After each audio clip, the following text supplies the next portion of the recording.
Hi friends, online family எல்லாரும் எப்படி இருக்கீங்க? இந்த காலை வேளையில இந்த ஃபெய்த் கிளினிக்ல உங்களை எல்லாம் சந்திக்கிறதுல ரொம்ப சந்தோஷமா இருக்கு. கர்த்தருடைய வார்த்தை இன்னைக்கு உங்களை தேடி வந்து கொண்டிருக்கிறது. பெற்றுக்கொள்ளுங்க. இன்னைக்கு பெரிய காரியங்களை ஆண்டவர் உங்களுக்காக செய்ய போகிறாரு. வார்த்தையை பெற்றுக்கொள்ள ரெடி ஆயிக்கோங்க. உங்க ஃபேமிலிஸ், உங்க ஃப்ரெண்ட்ஸ், உங்க வாட்ஸ்அப் குரூப்ஸ், உங்க ஃபேஸ்புக் குரூப்ஸ்ல இந்த லிங்கை நீங்க ஷேர் பண்ணுமாறு அன்போடு கேட்டுக்கொள்கிறேன். வேர்டுக்கு நேராக நம்ம போகலாம். ஆமென். பிரியமானவர்களே, உங்களை யாவரையும் இயேசு கிறிஸ்துவ நாமத்தினாலே வாழ்த்துகிறேன். கர்த்தர் உங்க வாழ்க்கையில பெரிய காரியத்தை செய்ய போகிறார். இந்த வாரம் நான் கர்த்தருடைய சமூகத்துல காத்திருக்கும் போது கர்த்தர் என் உள்ளத்துல சொன்னாரு, இந்த வாரம் கர்த்தர் உங்களுக்கு என்ன செய்ய போகிறார்னா, சங்கீதம் 18ஆம் அதிகாரம் 2வது வசனத்தை வாசிப்போம். சங்கீதம் 18:2. ஹல்லேலூயா. கர்த்தர் உங்களுக்கு பெரிய காரியத்தை செய்ய போகிறார். வாசிப்போம். சங்கீதம் 18ஆம் அதிகாரம் 2வது வசனம். கர்த்தர் என் கன்மலையும் என் கோட்டையும் என் ரட்சகரும் என் தேவனும் நான் நம்பியிருக்கிற என் துருகமும் என் கேடகமும் என் ரட்சணிய கொம்பும் என் உயர்ந்த அடைக்கலமுமாய் இருக்கிறார். ஆமென். கர்த்தர் உங்களுடைய கேடகமும் ரட்சணிய கோட்டையும் அவர் உங்களுக்கு அவரை நம்பி இருக்கிறவங்களமா உங்களை வைத்திருக்கிறாரு. ஏன் தெரியுங்களா? அவர் உங்களை பாதுகாக்கிறவரா இருக்கிறார். ஆமென். முதல் வசனத்தை வாசிப்போம். என் பெலனாகிய கர்த்தாவே உம்மில் அன்பு கூறுவேன். ஏன் நம்ம தாவீது சொல்றாரு என் பெலனாகிய கர்த்தாவே உங்களை அன்பு கூறுவேன்னு சொல்றாருன்னா, தாவீதோட வாழ்க்கையில சங்கீதம் 18ஆம் அதிகாரம் 1லிருந்து கடைசி வரைக்கும் வாசிச்சு பாத்தீங்கன்னா, தாவீத கர்த்தர் என்ன பண்ணாராம்? எல்லா விதத்திலையும் பாதுகாத்தார். ஆமென். சோ இந்த வாரம் கர்த்தர் உங்களை பார்த்து சொல்லுகிறார், நான் உன்னை பாதுகாக்க போகிறேன். ஹல்லேலூயா. கமெண்ட் பண்ணுங்க. God will protect me. God will protect me. கர்த்தர் உங்களை பாதுகாப்பார். ஆமென். இந்த உலகத்துல நீங்க திக்கற்றவளா இருக்க கர்த்தர் விட மாட்டார். என் வாழ்க்கையில வருகிற போராட்டங்கள், என் வாழ்க்கையில வருகிற பிரச்சனைகள், எனக்கு நேரிடுகிற அவமானங்கள், எனக்கு இருக்கிற கடன், இந்த வியாதியிலிருந்து வெளிவர முடியுமா, இந்த கடனை கட்டி நான் வெளியே வந்துட முடியுமா அப்படின்ற பயத்துல நீங்க இருக்கலாம். ஆனா ஒரு காரியத்தை கர்த்தர் திட்டமாய் பேசுகிறார், நான் உன்னை பாதுகாப்பேன். ஹல்லேலூயா. கமெண்ட் பண்ணுங்க. God will protect me. கர்த்தர் என்னை பாதுகாப்பார். சரி, கர்த்தர் உங்களை பாதுகாக்கிறார்னா 4 ஆசீர்வாதம் நடக்கும். ஓகேவா? என்னன்னு பார்க்க போகிறோம். முதல் ஆசீர்வாதம் கர்த்தர் என்னத்தை கொடுக்க போகிறார்னா, என்னாகமம் 31ஆம் அதிகாரம் 18வது வசனத்தை வாசிப்போம். என்னாகமம் 31ஆம் அதிகாரம் 18வது வசனத்தை வாசிப்போம். ஹல்லேலூயா. ஸ்திரீகளில் அந்த வசனம் 31:8. 31:8. அவர்களை கொன்று போட்டதும் அன்றி மீதியானியரின் 5 ராஜாக்களாகிய ஏவி, ரேகேம், சூர், ஊர், ரேபா என்பவர்களையும் கொன்று போட்டார்கள். பேயோரின் குமாரனாகிய பீலேயாமையும் பட்டயத்தினால் கொன்று போட்டார்கள். பீலேயாமையும் எதனாலே கொன்றார்கள்? ஆமாங்க. கர்த்தர் உங்களை பாதுகாத்தார்னா, உங்கள் வாழ்க்கையில என்னைக்கோ ஒரு நாள் ஒருத்தனுக்கு உங்களுக்கு துரோகம் பண்ணிருப்பான் பாத்தீங்களா, என்னைக்கோ ஒரு நாள் உங்க வாழ்க்கையை கெடுத்திருப்பான் பாத்தீங்களா, அவனை கணக்கு வச்சு அவனை அழிப்பார். ஹல்லேலூயா. சோ கர்த்தருடைய பாதுகாப்பு உங்களுடைய நிர்கதியா விடவே மாட்டார். ஆமென். யோசிச்சு பாருங்க. இவங்க கானான் போயிடக்கூடாதுன்னு, இவங்களுக்கு கர்த்தர் கொடுத்த வாக்குத்தத்தங்களை அவங்க அனுபவிச்சிட கூடாதுன்னு பீலேயாம் என்ன பண்ணுகிறார்? பாலாக்குன்ற ஒரு தீர்க்கதரிசி கூப்பிட்டு வந்து இந்த ஜனங்களை சபிக்கிறார். பாருங்க, பீலேயாம்ன்ற வார்த்தைக்கு என்ன அர்த்தம் தெரியுங்களா? கரப்டர் ஆஃப் பீப்புள். ஜனங்களை கெடுக்கிறவன். இன்னைக்கு உங்களை கெடுக்கிறாங்களா? உங்க பேரை கெடுக்கிறாங்களா? உங்களுடைய தொழில் வியாபாரத்தை கெடுக்கிறாங்களா? உங்க குடும்பத்தை கெடுக்கிறாங்களா? யார் உங்களை கெடுத்தாலும் கர்த்தர் அவர்களை கொன்று போடுவார். ஆமென். உங்க வியாபாரத்தை கெடுக்கிறவனை கர்த்தர் சும்மா விட்டுற மாட்டார். ஏன்னா இங்க வேதம் தெளிவா சொல்லுது. 31ஆம் அதிகாரம் 8வது வசனம் என்னாகமத்துல, பீலேயாம் பட்டய கருக்கினால என்ன ஆகுனா கொன்று போட்டார்கள். ஹல்லேலூயா. ஆமா, உங்களை கெடுக்க கர்த்தர் விட மாட்டார். கமெண்ட் பண்ணுங்க. I will not be corrupted. I will not be corrupted. I will not be corrupted. I will not be corrupted. நான் கெட்டு போக மாட்டேன். கெட்டு போக மாட்டேன். பாருங்க, நம்மளுக்கு ஒரு வாக்குத்தத்தத்தை கர்த்தர் கொடுத்திருக்காருங்க. யோவான் 3ஆம் அதிகாரம் 15வது வசனத்துல, ஆண்டவராகிய இயேசு கிறிஸ்துவை நம்புகிற உங்களுக்கும் எனக்கும் ஒரு மிகப்பெரிய ஒரு பாதுகாப்பை கொடுத்திருக்காரு. என்ன சொல்றா தெரியுங்களா? அவரை விசுவாசிக்கிறன் எவனோ அவன் கெட்டு போகாமல். நீங்களும் நானும் என்ன ஆக முடியாதுங்க. கெட்டு போக பீலேயாம் மாதிரி உங்களை சபிக்கிறதுக்கு, பில்லி சுனிய வைக்கிறதுக்கோ, இல்ல ஏதோ ஒண்ணு கெடுக்கிறதுக்கோ, இல்ல உங்க குடும்பத்தை கெட்ட பேரை கொண்டு வர்றதுக்கோ, உங்க வியாபாரத்துல உங்களை அழிக்கிறதுக்கோ எவ்வளவு போராடினாலும் உங்களை அழிக்க, உங்களை கெட்டு போக கர்த்தர் அனுமதி கொடுக்க மாட்டார். ஆமென். சொல்லுங்க. கமெண்ட் பண்ணுங்க. No permission for my corruption. No permission for my corruption. I cannot be corrupted. I cannot be corrupted. I cannot be destroyed. I cannot be destroyed. நான் அழிந்து போக முடியாது. நான் அழிந்து போக முடியாது. நான் கெட்டு போக முடியாது. நான் கெட்டு போக முடியாது. கர்த்தர் என்னை பாதுகாக்கிறார். கர்த்தர் என்னை பாதுகாக்கிறார். எந்த அளவுக்கு உங்களை பாதுகாக்கிறார் தெரியுமா பிரியமானவர்களே?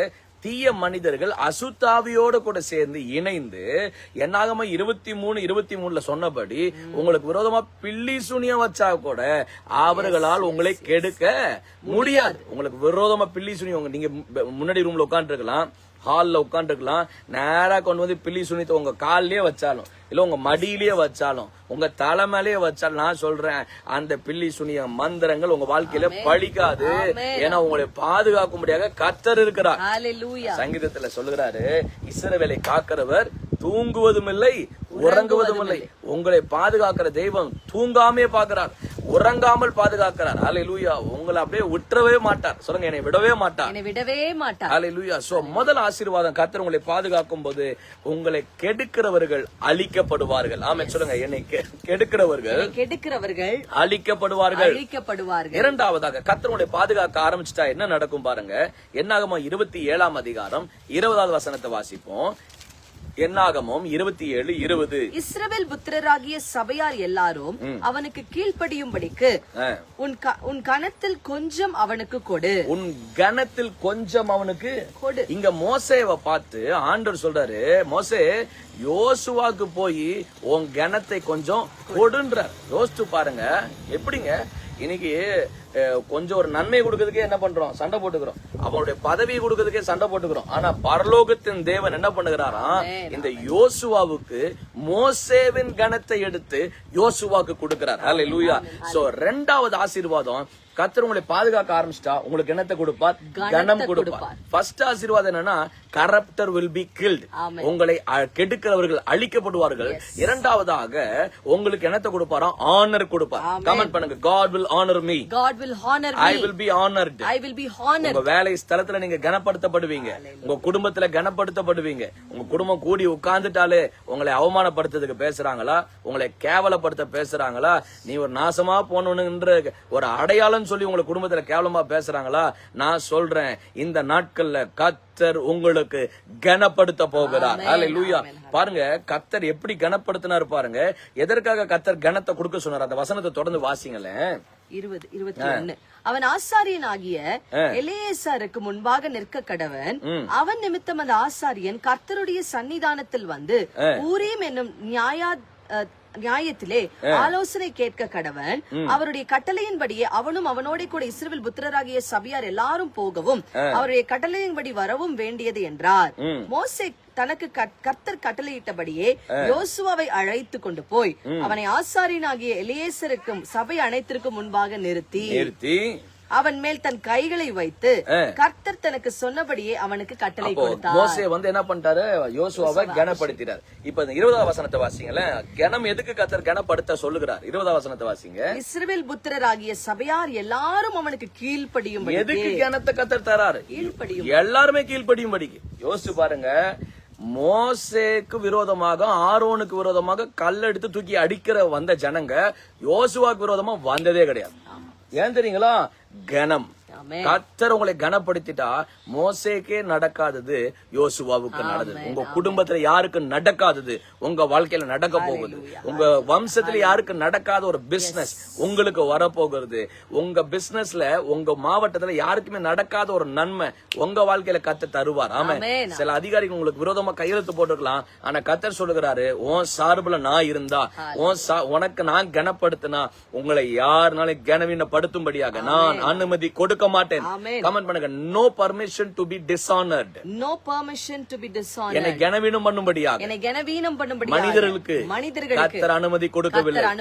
கர்த்தர் சொல்லிட்டாரு உன்னை கனப்படுத்தணும். ஆமே, நீங்க கனவீனம் அடைய மாட்டீர்கள். சொல்லுங்க, நான் கனவீனம் அடைய முடியாது. உங்க வியாபாரத்துல, உங்க குடும்பத்துல, உங்களுடைய சரீரத்துல, உங்களுடைய இல்லற வாழ்க்கையில நீங்க கனவீனம் அடைய கர்த்தர் அனுமதி கொடுக்க மாட்டார். ஏன் தெரியுமா, உங்களை அவர் பாதுகாக்கிறார். ஹல்லேலூயா. என்ன நடந்தது பாருங்க, யோசுவா 4ஆம் அதிகாரம் 14வது வசனத்தை வாசிங்க.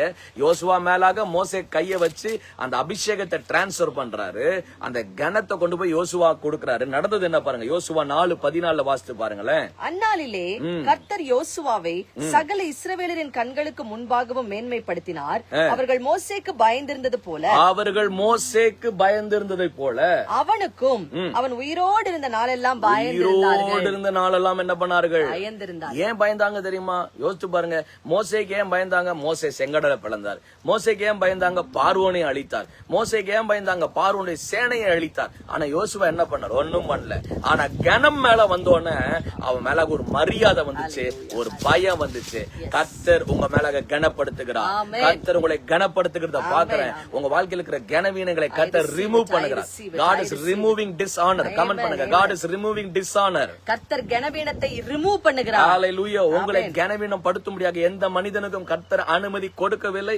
எனவே நீங்கள் கனப்பட்டே தான் தீருவீர்கள். சொல்லுங்க, நான் கனப்பட்டே தான் தீருவேன். நான் கனப்பட்டே தான் தீருவேன். யாபேஸ் பிறக்கும் பொழுது சபிக்கப்பட்டவனாய் பிறந்தான். ஆனால் அவனுடைய வாழ்க்கையில ஆண்டவரை நோக்கி கூப்பிட்ட பிற்பாடு வேதம் சொல்லுது, யாபேஸ் தன் சகோதரர்களை பார்க்கிறோம் கனம் பெற்றவனாய் இருந்தான். உங்களை பார்த்து நான் டிக்ளேர் பண்ணுகிறேன், நீங்க உங்க குடும்பத்துல எல்லாத்த காட்டிலும் கனம் பெற்றவர்களாய் இருப்பீர்கள்.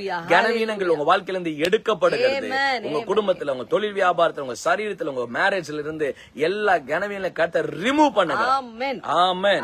ஆமா. மூன்றாவதாக கர்த்தர் உங்களை கனப்படுத்தும் போது, கர்த்தர் உங்களை பாதுகாக்கும் போது என்ன நடக்கும் போது பாருங்க. யோசுவா 3ஆம் அதிகாரம் 7ஆம் வசனத்தை வாசிங்களேன். யோசுவா 3:7. கர்த்தர் யோசுவாவை நோக்கி, நான் மோசேயோட இருந்தது போல உன்னோடும் இருக்கிறேன் என்பதை இஸ்ரவேலர் எல்லாரும் அறியும்படிக்கு இன்று அவர்கள் கண்களுக்கு முன்பாக உன்னை மேன்மைப்படுத்துவேன். அப்போ மூன்றாவது கர்த்தர் உங்களை பாதுகாக்கும் பொழுது மேன்மைப்படுத்துவார். ஃபர்ஸ்ட் உங்களை கெடுக்கிறவர்களை அழிப்பார்.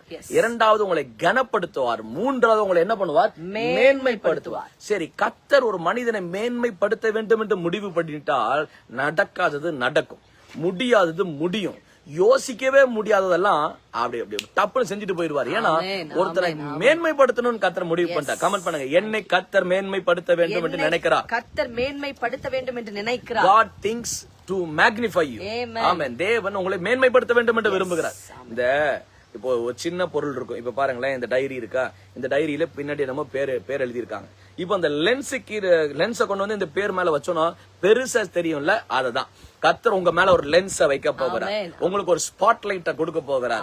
ஒரு 15,000 பேர் இருந்தாலும் உன் மேல மட்டும் தான் வெளிச்சம் அடிக்கும். ஒரு மகிமை இறங்கி வரும், ஒரு தேவ பிரசனம் இறங்கி வரும். தேவ பிரசனம் உங்க மேல இறங்கி வந்துட்டா வேதம் சொல்லுது, எழும்பி பிரகாசிப்பீர்கள். ஆமென். சொல்லுங்க, நான் எழும்பி பிரகாசிக்க போகிறேன். எழும்பி பிரகாசிக்க போகிறேன். நிறைய பேர் எழும்பி விழுந்து விடுவாங்க, ஆனா நீங்க எழும்பி பிரகாசிக்க போறீங்க. No more rise and fall, you shall rise and shine. Amen. நீங்க எழும்பி விழுக மாட்டீங்க. ஒரு காலத்துல நல்லா இருந்தாங்க, இன்னைக்கு ஒண்ணுமில்லாம போயிட்டாங்க. அப்படி உங்க வாழ்க்கையில் இருக்காது. ஏன்னா கர்த்தர் உங்களை என்ன பண்ண வேண்டும் என்று முடிவு பண்ணி விட்டார், மேன்மைப்படுத்த வேண்டும். சரி, கர்த்தர் மேன்மைப்படுத்தும் போது என்ன பண்ணா தெரியுங்களா? இங்க பாருங்க, 300 கிலோமீட்டர் நீளம் எது இருக்குதுங்க? யோர்தான் நதி. 24 கிலோமீட்டர் அகலம் யோர்தான் நதி. ஏற்கனவே 100 அடி ஆழம் யோர்தான் நதி. இதை தாண்டி தான் இவங்க என்ன பண்ணணும்? கானானுக்குள்ளாக போகணும். இதை மனுஷனால என்ன பண்ண முடியாது, தாண்ட முடியாது. ஏதோ ஒரு 20 பேர் 10 பேர் இருந்தாங்கன்னா 2-3 படகு கிடகெல்லாம் செஞ்சு தாண்டி போயிடலாம். ஆனா 6 லட்சம் புருஷர்கள் மாத்திரம் இருக்கிறாங்க. இப்ப இந்த குடும்பத்தை 6 லட்சம் குடும்பத்தை இந்த யோர்தானை தாண்டி எப்படி கூட்டு போறது? கர்த்தர் என்ன பண்ணா தெரியுமா பிரியமானவர்களே? யோசுவா 3:15 வாசிச்சு பாருங்களேன். God will make you cross over. ஆமென். வாசிங்க யோசுவா 3:15. யோர்தான் அறுப்பு காலம் முழுவதும் கரை புரண்டு போம்.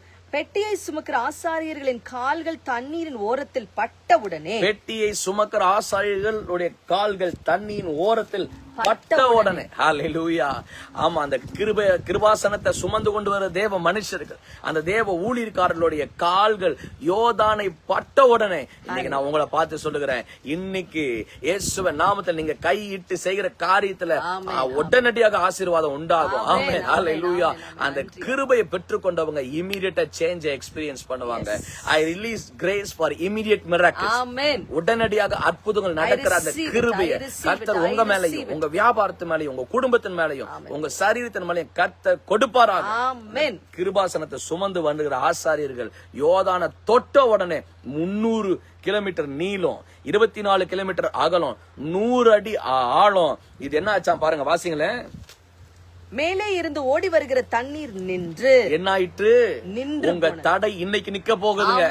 நீங்க அடுத்த லெவல் போக முடியாதபடிக்கு என்ன தடை இருந்தாலும் இன்னைக்கு அதை கத்த துண்டிக்க போகிறார். ஆமென். ஆமென். சோத்திரம். பாருங்க, யோர்தான்ற அசுத்தாவி நடுவுல இருந்து இவர்களை கானானுக்குள்ளாக போகாம தடுத்துட்டு இருந்துச்சு. இன்னைக்கு என்ன அசுத்தாவி உங்க நன்மையை தடுக்குதுன்னு தெரியல. ஆனா ஒரு காரியத்தை திட்டமா தீர்க்க தரிசனமா சொல்லுகிறேன், கர்த்தருடைய கிருபை உங்க மேல இறங்கி வரும். என் சத்தத்தை கேட்கிற ஒவ்வொருத்தர் வாழ்க்கையில கிருபை இறங்கி வருகிறது. இந்த கிருபை will make make you to cross over. தாண்ட முடியாத தாண்டுவீர்கள், நடக்க முடியாத காரியங்களை நடத்துவீர்கள், செய்ய முடியாத காரியத்தை செய்வீங்க. கட்ட முடியாது நீங்க நினைக்கிறீங்களே, அட போங்க விட்டுறலாம், என்னால முடியல நினைக்கிறீங்களா, அத மூலியமா கர்த்தர் பெரிய காரியங்களை செய்வார். ஆமென். ஏன் தெரியுமா? கிருபை உங்க மேலாக இருக்கிறது. கர்த்தருடைய மகிமைப்படுத்த வேண்டும் என்று முன்குறிச்சிட்டாரு. கர்த்தர் முடிவு பண்ணிட்டார் உன்னை கனப்படுத்த வேண்டும் என்று. கர்த்தர் முடிவு பண்ணிட்டா நடக்காதது நடக்கும். ஹல்லேலூயா. சொல்லுங்க, நடக்காதது நடக்கும். நடக்காதது நடக்கும். என்ன நடந்தது பாருங்க. யோசுவா 4:10 வாசிங்களேன். யோசுவா 4:10 வாசிங்களேன். மோசே யோசுவாக்கு கட்டளையிட்டிருந்த எல்லாவற்றின்படியும் ஜனங்களுக்கு சொல்லும்படி கர்த்தர் யோசுவாவுக்கு கட்டளையிட்டவைகளை எல்லாம் செய்து முடியும் மட்டும் பெட்டியை சுமக்கிற ஆசாரியர் யோர்தானின் நடுவே நின்றார்கள். பெட்டியை சுமக்கிற ஆசாரியர்கள் என்ன பண்ணாங்க? யோர்தானின் நடுவே. பாருங்க பிரியமானவர்களே, நீங்க அக்கறை தாண்டி போகிற வரைக்கும் கர்த்தர் நடு ஆத்துல இருந்து உங்களை கடத்தி செல்வார். ஆமென். சொல்லுங்க, நான் கடந்து செல்லுவேன். நான் கடந்து செல்வேன். I will move forward. I will move forward. Nothing can stop me. Nothing can stop me. ஏதும் என்னை தடுக்க முடியாது. ஏதும் என்னை தடுக்க முடியாது. எந்த பிசாசு உங்களை தடுக்க முடியாது. எந்த பிசாசு உங்களை கெடுக்க முடியாது. எந்த பிசாசு உங்களை அவமானப்படுத்த முடியாது. ஏன்னா கர்த்தர் உங்களை என்ன பண்ணுகிறார்? பாதுகாக்கிறார். சொல்லுங்க, இந்த வாரம் பாதுகாப்பின் வல்லமை என் மேலாக இருக்கிறது. ஆமென். இந்த வாரம் பாதுகாப்பின் வல்லமை என் மேலாக இருக்கிறது. 4வது ஆசீர்வாதம் வாசிப்போம். 2 நாளாகமம் 21ஆம் அதிகாரம் 7வது வசனம். When God decides to protect you, you will cross over. When God decides to protect you, you will be honored. When God decides to protect you, all the corruptors will be killed. ஆமென். 4வதாக கர்த்தர் உங்களை பாதுகாக்க வேண்டும் என்று நினைக்கும் போது என்ன நடக்கும் பாருங்க. வாசிங்க. 2 நாளாகமம் 21:7. கர்த்தர் தாவீதுக்கும் அவன் குமாரருக்கும் என்றென்றைக்கும் ஒரு விளக்கை கட்டளையிடுவேன் என்று சொல்லி அவனோடே பண்ணின உடன்படிக்கையின் நிமித்தம் தாவீதின் வம்சத்தை அழிக்க சித்தமில்லாதிருந்தார். அழிக்க என்ன இல்லாம இருக்கிறா? ஹல்லேலூயா. சட்டப்படி அழிக்க வேண்டும். ஏன்னா தாவீதுடைய வம்சங்கள் தேவனுக்கு பிரியமில்லாமல் வாழ்ந்தார்கள். ஆமா, இன்னைக்கு ஒருவேளை உங்க குடும்பத்துல இருக்கிற உறுப்பினர்கள், உங்க பிள்ளைகள் கர்த்தருக்கு பிரியமில்லாம வாழலாம். ஆனா கர்த்தர் உங்க மேல வச்சிருக்கிற இரக்கத்தினால, கர்த்தர் உங்க மேல வச்சிருக்கிற அன்புனால, நீங்க ஆண்டோட பாதத்தை பிடிச்சிட்டு இருக்கனால, உங்கனால, உங்க கூட கர்த்தர் பண்ணின உடன்படிக்கையினால அவர்களையும் கர்த்தர் பாதுகாப்பார். ஹல்லேலூயா. சொல்லுங்க, அழிக்க சித்தம் இல்லாமல் இருக்கிறா. அழிக்க சித்தம் இல்லாமல். உங்க பிசினஸ் அழிக்க கர்த்தருக்கு சித்தம் இல்ல. உங்க குடும்பத்தை அழிக்க கர்த்தருக்கு சித்தம் இல்ல. உங்க ஊழியத்தை அழிக்க கர்த்தருக்கு சித்தம் இல்ல. நீங்க கையிட்டு செய்கிற எல்லா காரியத்தையும் அழிக்க கர்த்தருக்கு சித்தம் இல்ல. கர்த்தருக்கே சித்தம் இல்லைன்னா வேற எந்த மனிதன் வந்தாலும் உங்களுடைய நன்மைகளை, உங்களுடைய நல்வாழ்வுகளை, உங்களுடைய கையின் பிரயாசத்தை அழிக்க கர்த்தர் விடமாட்டார். ஏன்னா யோபு அழகா சொல்றாரு பாருங்க, கர்த்தர் செய்ய நினைத்தது தடைபடாது என்று நான் அறிந்திருக்கிறேன். இந்த நேரத்துல என்னங்க அறிவு உங்களுக்குள்ளாக இருக்கு? மனுஷன் நினைக்கிறதா நடக்கும் பாஸ்டர், எனக்கு விரோதமா எதிரிகள் இருக்காங்க இல்லீங்களா, அவங்க நினைக்கிறதா நினைக்கும் பாஸ்டர் அப்படின்னு நினைக்கிறீங்களா? அதெல்லாம் நினைக்காது. ஏன்னா கர்த்தர் சொல்லிட்டாரு, உன்னை அழிக்கிறதுக்கு எனக்கு என்ன இல்லப்பா சித்தம் இல்ல. சொல்லுங்க, என்னை அழிக்கிறதுக்கு கர்த்தருக்கு சித்தம் இல்ல. அழிக்கிறதுக்கு கர்த்தருக்கு சித்தம் இல்ல. ஆமா, இவங்க தப்பாதான் நடந்தாங்க. இவங்க அந்த அழிவுக்கு தகுதி உள்ளவங்களா தான் இருந்தாங்க. ஆனா இரக்கம் பாராட்டுகிற தேவனா இருக்காரு, பாதுகாக்கிற தேவனா இருக்கிறாரு, அவர் உங்களை அரவணைக்கிற தேவனா இருக்கிறாரு. உங்களை அழிப்பதுக்கு தேவனுக்கு என்ன இல்லை? சித்தம் இல்லை. உங்களுக்கு என்னதுக்கு தான் சித்தமா இருக்குன்னா இஸ்ரவேலை ஆசீர்வதிப்பதே கர்த்தருடைய பிரியம். ஆமா, உங்களை ஆசீர்வதிக்கிறார், உங்க வியாபாரத்தை ஆசீர்வதிப்பார், உங்க குடும்பத்தை ஆசீர்வதிப்பார், உங்களுடைய சரீர சுகத்தை கொடுத்து ஆசீர்வதிக்க போகிறார், நீடிய நாட்களை கொடுத்து கர்த்தர் உங்களுக்கு ஆசீர்வாதத்தை தரப்போகிறார், மன நிம்மதியை கொடுத்து உங்களுக்கு ஆசீர்வாதத்தை தரப்போகிறார். உங்களை அழிப்பது கர்த்தருடைய சித்தம் இல்ல. அதனாலதான் கல்வாரி சிலுவையிலே அவர் உங்க பாவங்களை எடுத்து தன்னுடைய சரீரத்துல வச்சு, உங்க பாவத்தின் தண்டனைகள் எடுத்து தன்னுடைய சரீரத்துல அடி வாங்கி உங்களுக்கு பாவ மன்னிப்பாகிய மீட்ப கர்த்தர் உங்களுக்கு கொடுத்திருக்கிறார். சொல்லுங்க, என்னை அழிப்பதுக்கு தேவனுடைய சித்தம் இல்லை. என்னை அழிப்பது தேவனுக்கு சித்தம் இல்லை. ஆமா, நம்ம ஜெபிக்க போகிறோம். ஜெபிக்கலாம். ஆண்டவரே, எங்க ஜனங்க மேலாக இந்த பாதுகாப்பு வருவதா? கர்த்தருடைய பாதுகாப்பு 4 விதமான ஆசீர்வாதத்தை கொண்டு வருகிறது. முதல், ஆண்டவரே சோத்திரம், எங்களை கெடுக்கிறவர்களை சங்கரிக்கிறீர். ஆண்டவரே, யாரெல்லாம் எங்க ஜனங்களை கெடுக்கிறாங்களோ, அவங்க பேரை கெடுக்கிறாங்களோ, அவங்க வியாபாரத்தை கெடுக்கிறாங்களோ, அவங்களுடைய பரிசுத்த வாழ்க்கையை கெடுக்கிறாங்களோ, அவங்க குடும்பத்தை கெடுக்கிறாங்களோ, இயேசு கிறிஸ்துவின் நாமத்தில் அவர்கள் அழிக்கப்படுவார்களாக. கர்த்தர் இவர்களை பாதுகாக்கிறீர் என்பதை ஆண்டவரே நீங்க இவர்களுக்கு யுத்தம் பண்ணுகிறது நிமித்தமாக அந்த ஜனங்களுக்கு நீங்க காண்பிக்க வேண்டும் என்று ஜெபிக்கிறோம். கர்த்தாவே, நீங்க பாதுகாக்கும் பொழுது ஆண்டவரே உம்மை துதிக்கிறோம்ப்பா. அவர்களை நீ கனப்படுத்துவீரப்பா. அவங்க வாழ்க்கையில இருக்கிற கனவீனங்களை நீங்க ரிமூவ் பண்ணுவீங்க. You will remove dishonour. ஆண்டவரே, கனவீனத்தை நீங்கள் நிவர்த்தி செய்து கனத்தை கொண்டு வந்து தரீங்க. ஏன் கனத்தை தரீங்க? சகல ஜனங்களும் கீழ்ப்படியும்படியாக எங்களுக்கு கனத்தை தருகிறீங்கப்பா. என்னை யாருமே மதிக்க மாட்டேன்றாங்க, என்னை எல்லாம் கேவலமா நினைக்கிறாங்க. ஆனா கர்த்தருடைய கனம் படுத்துகிற அபிஷேகம் தினத்துல உங்க மேல இறங்குறபடியால் இயேசுவின் நாமத்துல கனவீனம் பண்ணுகிற ஆவிகள் அடக்கப்படுவதாக உங்களுக்கு கீழ்ப்படிவார்களாக இயேசு கிறிஸ்துவின் நாமத்துல கர்த்தரை பாதுகாக்கிறபடியால் இயேசுவின் நாமத்தில் நீங்க கடந்து செல்வீர்கள். you will cross over your Jordan. உங்களை நன்மையை தடுக்கிற யோர்தான் நதிகளை நீங்கள் தாண்டி செல்வீர்கள். ஆமென். you will move forward in the name of Jesus. இந்த கடன்ல இருந்து வெளியே வருவீங்க, இந்த வியாதியிலிருந்து வெளியே வருவீங்க, இந்த போராட்டத்திலிருந்து வெளியே வருவீங்க. ஏன்னா கர்த்தர் உங்களை பாதுகாக்க வேண்டும் என்று முடிவு பண்ணிட்டார். ஆமென். கர்த்தர் உங்களை பாதுகாக்க ஆரம்பிச்சா அவருக்கு உங்களை அழிப்பதில் சித்தமில்லை. நீங்க அழிந்து போவதை கர்த்தர் விரும்பவில்லை. இயேசுவின் நாமத்தில் எங்க ஜனங்கள் முன்னேறுவார்களாக, நிலைத்திருப்பார்களாக, மகிமை அடைவார்களாக என்று ஜெபிக்கிறேன். எங்க ஜனங்கள் எல்லாத்தையும் கருத்துல ஒப்பு கொடுக்கிறோம். உங்களுடைய பாதுகாக்கிற வல்லமை எங்க ஜனங்க மேல இறங்கி வரும். இயேசுவின் மூலம் ஜெபிக்கிறோம் நல்ல பிதாவே. ஆமென். ஆமென். பிரியமானவர்களே, கர்த்தர் உங்களுக்கு பாதுகாப்பா இருக்கிறார். சொல்லுங்க, கர்த்தரனை பாதுகாக்கிறார். கர்த்தர் பாதுகாத்தார்னு 4 நன்மை. ஒண்ணு என்னது பாத்தீங்களா? அவர் உங்களை கெடுக்கிறவரை அழிப்பார். 2வது உங்களுக்கு கனத்தை தருவார். 3வது உங்களை என்ன பண்ணுவார்? கடந்து போகும்படியே செய்வார். 4வது என்ன பண்ணுவார்? அழிப்பதுக்கு சித்தம் இல்லாமல் இருக்கிறார். ஆமென். ஒரு சின்ன அனௌன்ஸ்மெண்ட் இந்த நேரத்துல செய்ய விரும்புகிறேன். 1ஆம் தேதி காலையில வரைக்கும், காலையில 5:30 மணில இருந்து 6:30 மணி வரைக்கும் நம்மளுக்கு மிராக்கிள் மார்னிங் அப்படின்ற பிரேயர் நடத்திக்கிட்டு இருக்கோம். சோ இதே B2B ஃபேமிலின்ற பேஜ்ல யூடியூப் சேனல்ல நீங்க டெய்லி மார்னிங் 1ஆம் தேதி வரைக்கும், மார்ச் 1ஆம் தேதி வரைக்கும் நீங்க காலையில ஜாயின் பண்ணிருங்க. கர்த்தர் பெரிய காரியங்களை செய்ய போகிறார். ஆமென். You are blessed. Bye bye.